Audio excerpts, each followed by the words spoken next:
साई समर्थ की कृपा से भक्तों को परम सुख की प्राप्ति हो जाती है। लेकिन ये कोई सांसारिक सुख नहीं, बल्कि ये पारलौकिक सुख जो शाश्वत और चिरंतन रहता है। आज के संसार में अमीर और गरीब दोनों भी दुखी है।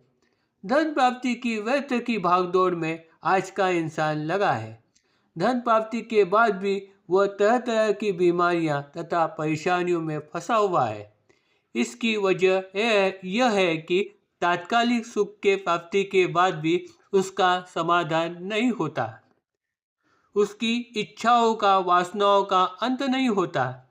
इस वजह से गौतम बुद्ध कहते हैं, सर्व दुखम सर्व क्षणिकम। गृहस्थाश्रम में अगर सुख की प्राप्ति नहीं होती है तो वह कहाँ से प्राप्त हो सकती है?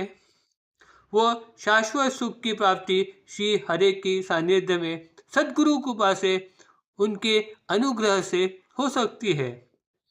वेदों में ये कहा गया है कि अहम ब्रह्मास्मि।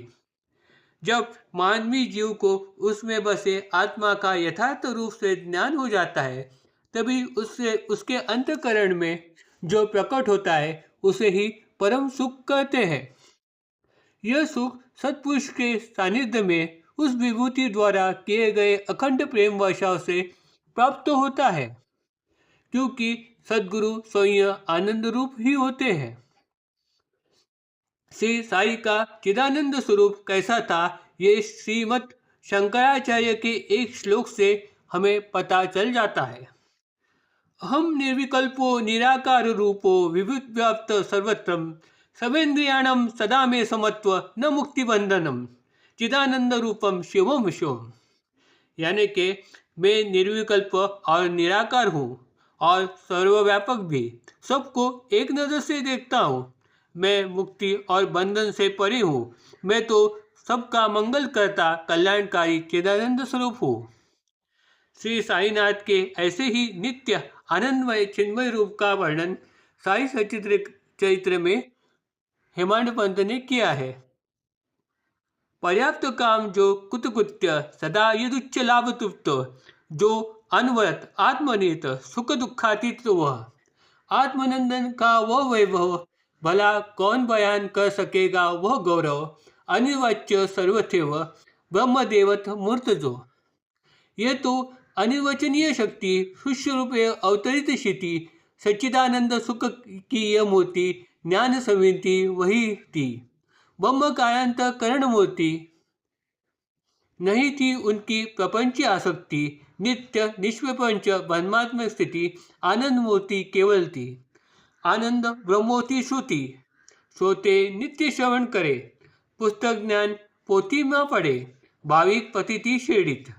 ऐसी यह सच्चिदानंद की सगुण साकार मूर्ति श्रेणी में प्रकट होगी, जिसके केवल दर्शन से सबको अक्षय सुख का लाभ हो गया। इस बारे में वे साई सच्चिदानंद हेमांड पंत ने अपना खुद का ही अनुभव दूसरे अध्याय में दिया हुआ है।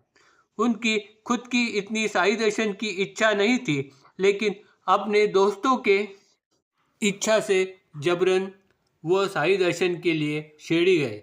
अपने प्रथम दर्शन के बारे में वो कहते हैं, न कभी देखा न सुना, दर्शन पाते ही मन दंग हो गया, भूख प्यास मिट गई, दर्शन से ऐसे बेहोशी छाई।